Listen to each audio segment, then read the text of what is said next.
this is Jyoti from Daksh Academy Ladwa, and in this class we will discuss about the previous year's questions of the EVS। जो भी हमारी EVS की previous year's question series चली हुई है उसमें आज ये हमारी क्लास नंबर 8 है, ठीक है। जो हमारे HTET के लिए, CTET के लिए, किसी भी टेट एग्ज़ाम के लिए जहाँ पर भी आपका EVS का पोर्शन बनता है बहुत बेनिफिशियल क्वेश्चन रहने वाले हैं। So the very first question is IUCN की स्थापना कब हुई? तो IUCN की स्थापना हुई 1948 में, 1948 में। अब इससे रिलेटेड जितने इंपॉर्टेंट पॉइंट हैं वो याद रखने ज़रूरी हैं। सबसे पहले तो IUCN की फुल फॉर्म याद रखेंगे, international union for conservation of nature, ठीक है। International union for conservation of the nature, मतलब कि जो भी प्रकृति में विलुप्त जीव जंतु जानवर उन सबको हमें क्या करना है, कंजर्व करके रखना है, हमें उन्हें बचा कर रखना है। इसको हम एक और नाम से भी जान सकते हैं, that is world conservation unit. World conservation unit मतलब कि विश्व संरक्षण संघ, विश्व संरक्षण संघ। दूसरा IUCN से और क्या याद रखेंगे इम्पोर्टेंट, कि जो IUCN है ना वह रेड डाटा बुक को जारी करता है। किसको जारी करता है? रेड डाटा बुक को जारी करता है, यानी कि आपका लाल आंकड़ों वाली किताब। अब इस बुक में क्या है इम्पोर्टेंट, कि जितने भी विलुप्त हुए जीव जंतु जातियाँ प्रजातियाँ हैं उन सब का डाटा इस बुक में होता है। और अगर मैं डिटेल की बात करूं, जो रेड डाटा बुक थी उसकी पब्लिकेशन आपकी कब आई? 1964 में तो इसकी स्थापना हुई थी, लेकिन जो इसकी फर्स्ट पब्लिकेशन आई थी ना मार्केट में, जो किताब छपी थी सबसे पहली रेड डाटा बुक, वो आपकी कब आई थी? 1 जनवरी 1972। एक तो ये याद रखेंगे, ठीक है। उसके बाद जो रेड डाटा बुक है ये पूछ लिया एक बार कि वो कौन सी योजना के तहत बनी, तो याद रखेंगे आपका 7वीं पंचवर्षीय योजना, ठीक है। 7वीं पंचवर्षीय योजना के तहत इसको बनाया गया था, जिसमें लगभग कितनी प्रजातियों की बात है? 18,000 प्रजातियों की बात है, और 11,096 प्रजातियां उसमें से क्या है? संकटग्रस्त है या फिर आपकी विलुप्त है। एक ये याद रखेंगे। दूसरा इंपॉर्टेंट यहाँ से याद रखेंगे कि जो रेड डाटा बुक है ना, जब उसका फर्स्ट पब्लिकेशन आया तो वो जो फर्स्ट पब्लिकेशन था वो किसके ऊपर था? तो आ जाएगा आपका मैमल्स के ऊपर। किसके ऊपर था? मैमल्स के ऊपर। और जो सेकंड पब्लिकेशन था वो आपका किसके ऊपर था? इसमें पक्षियों के ऊपर, ठीक है, पक्षियों के ऊपर। फिर जो आपका तीसरा पब्लिकेशन था, थर्ड पब्लिकेशन, वो आया आपका उभयचरों के ऊपर, मतलब कि एम्फीबियंस, जो जल और थल दोनों में रह सकते हैं, है ना। फिर जो आपका फोर्थ पब्लिकेशन आया वो था आपका मछलियों के लिए। और जो आपका लास्ट 5th वाला आया उसमें क्या था कि जितने भी वन्य जीव जाति हैं उन सब पर यह आया, ठीक है। तो यहाँ से जितने पॉइंट लिखे हैं सारे आपको याद रखने हैं, सारे के सारे पेपर में आए हुए पॉइंट हैं। एक तो याद रखेंगे IUCN की स्थापना 1948, इसका मेन काम क्या है? पर्यावरण के संरक्षण की पूरी जिम्मेवारी, ठीक है। और रेड डाटा बुक जारी करना इसको, ठीक है, 7वीं पंचवर्षीय योजना, और इसके फर्स्ट पब्लिकेशन ये, और ये 5 आपको याद रखनी है, ठीक है। 5 आपको याद रखनी, ठीक है। नेक्स्ट क्वेश्चन इज द कि विश्व वन्य जीव दिवस यानी कि world wild life day, world wild life day कब मनाया जाता है? तो याद रखेंगे वर्ल्ड वाइल्ड लाइफ डे मनाया जाता है 3 मार्च को, ठीक है। अब यहाँ से ना एक इम्पोर्टेंट क्वेश्चन बनता है कि ये बता दीजिए जब भी कोई डे मनाया जाता है ना तो उसकी कोई ना कोई थीम होती है, ठीक है, जो पेपर में आ सकती है। तो 2020 की क्या थीम थी कि हमें sustaining all life on the earth, क्या थीम थी इसकी वर्ल्ड वाइल्ड लाइफ डे की? कि धरती पर सभी जीवों को बचा कर रखना है। धरती पर सभी जीवों को बचा कर रखना है। Sustaining all life on the earth, sustaining all life on the earth. ठीक है।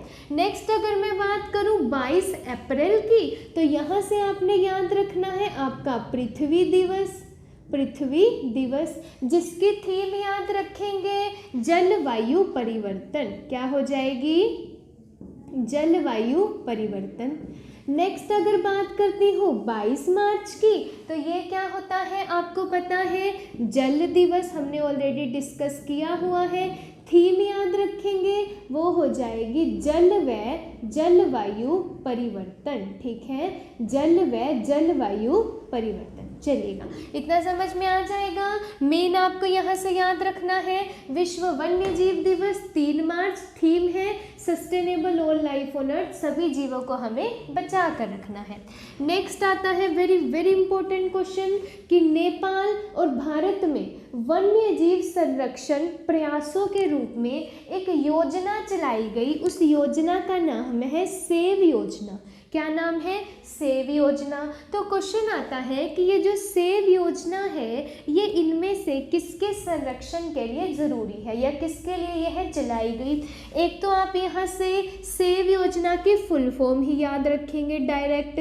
ठीक है, वो हो जाएगी आपकी saving Asian vulture from extinction. ठीक है, saving Asian vulture from extinction, मतलब कि जितने भी गिद्ध हैं, जितने भी वल्चर हैं, वो इंडेंजर्ड होते जा रहे हैं, वो विलुप्त होते जा रहे हैं, उन्हें हमें जो है बचा कर रखना है। आपका आ जाएगा ये गिद्धों से रिलेटेड। वैसे हमने ऑलरेडी डिस्कस किया था कि जो गिद्ध हैं वो क्यों मरते जा रहे हैं, तो मैं रिवाइज करा देती हूँ एक बार। एक दवा है जिसका नाम है आपका डाइक्लोफेनिक, पेपर में आया हुआ क्वेश्चन है डाइक्लोफेनिक। यह जो दवा है यह मवेशियों को लगाई जाती है, बीमारी या मतलब जो भी सूजन और दर्द की दवा है। तो जब मवेशी मर जाते हैं गिद्ध इनके शरीर को खा लेते हैं, जिससे क्या होता है ये डाइक्लोफेनिक दवा गिद्ध के शरीर में चली जाती है और गिद्धों के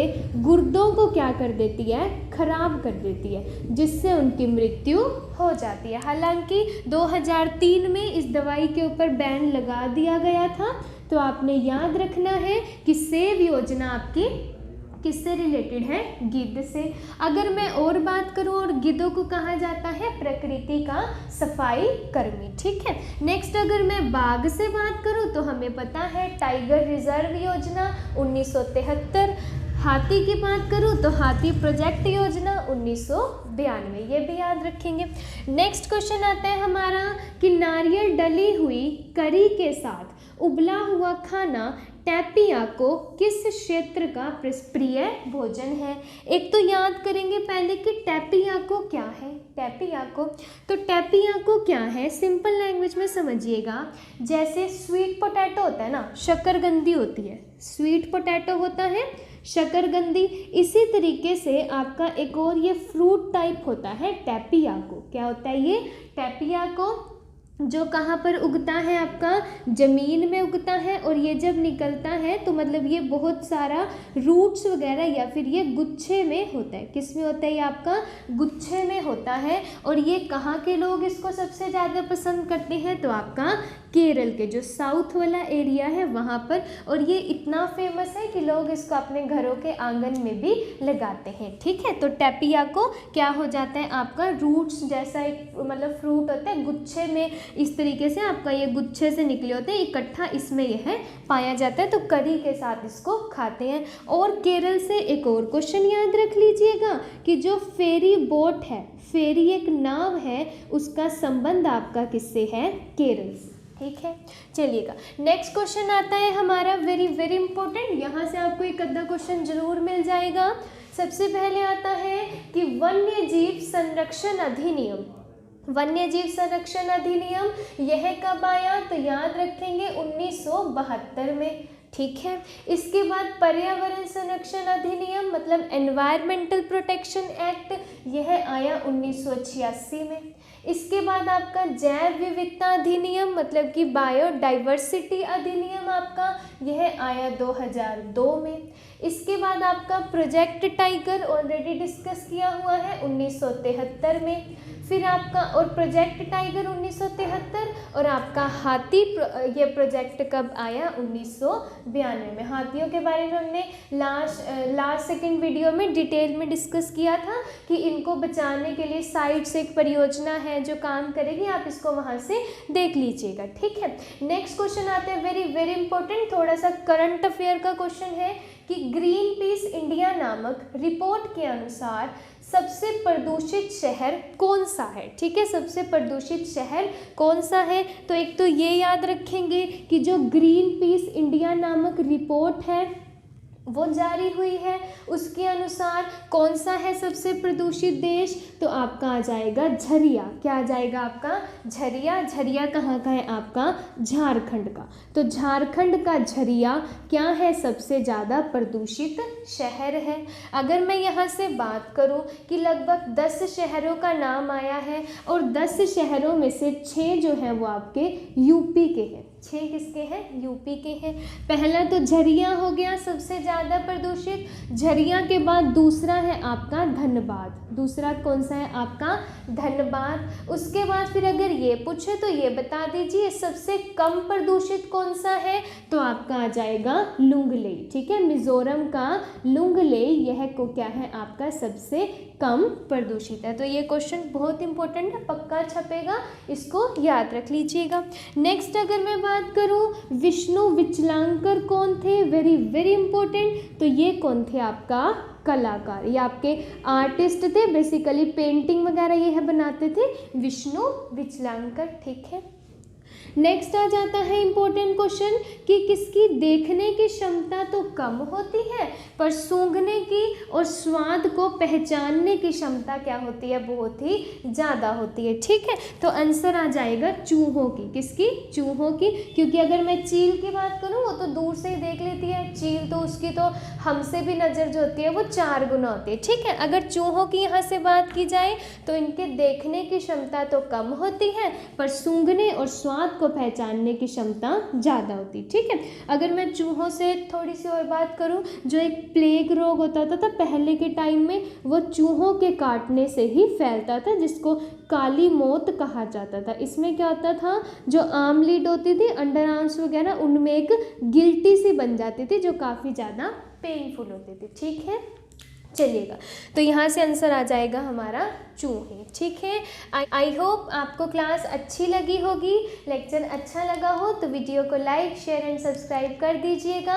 चैनल पर नए हैं तो चैनल को सब्सक्राइब कर दीजिएगा एंड बेल आइकन को प्रेस कर दीजिएगा ताकि सभी आने वाली वीडियोस की नोटिफिकेशन आपको टाइम टू टाइम मिलती रहे। Thank you, thanks for the watching.